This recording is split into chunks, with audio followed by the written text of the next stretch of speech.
we go abroad. And I have to say, we have a business interest on every continent, but our heart is in Central Florida. That's where we raised our families. That's where we live. That's where we learn. That's where we play. That's where we work. And so Daytona, after Tampa, Orlando, Tavares was a natural spot. What really happened was the former chairman of the Orlando Aviation Authority, Jeff Fuquay, was with me in Switzerland about a year ago. And he's the former chairman of Consolidated Tomoka as well, and now retired.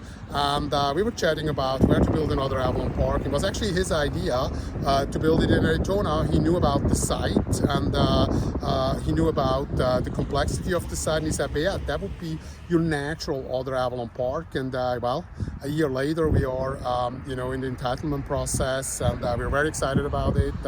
I can just say, I mean, we felt the hearty welcome by the city officials, anybody there, county, city, particularly the city of Daytona. We believe this is a good mix, because I think you can't build a town if you just are a developer somewhere, wherever, in New York or Miami or in Los Angeles, and look at the map, look at the planning. I think you have to dive deep into the community. Deep in the community means you become a member of the chamber. You go to the restaurants there. You go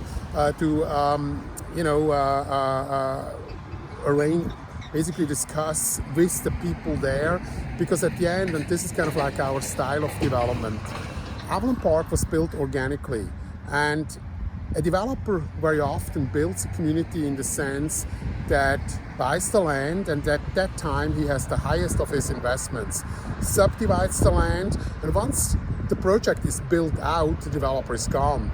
We're doing basically the reverse.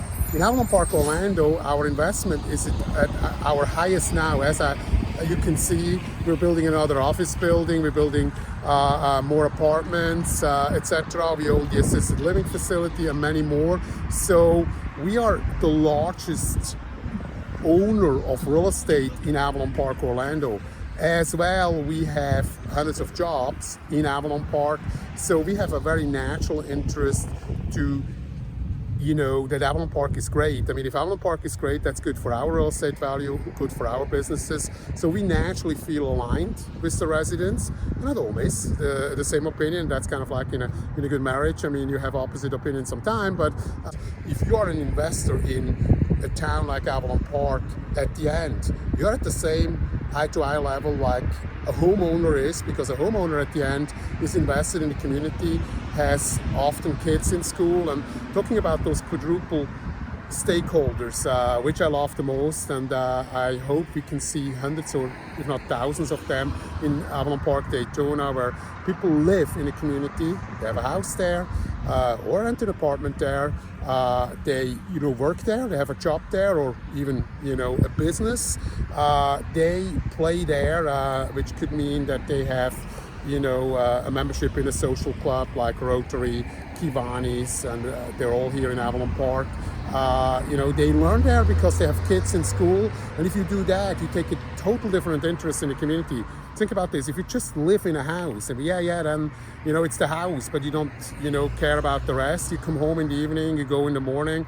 If you live, learn, work, and play, and as I told you, there's people here who haven't left for months Avalon Park. That builds a strong, neighborhood. We have multiple quadruple stakeholders, but we have generational stakeholders. We literally have kids, parents, and grandparents here living in different houses, but close apart in Avalon Park. They walk to each other. They have their, birthdays. They have their holidays together, and that builds a strong community.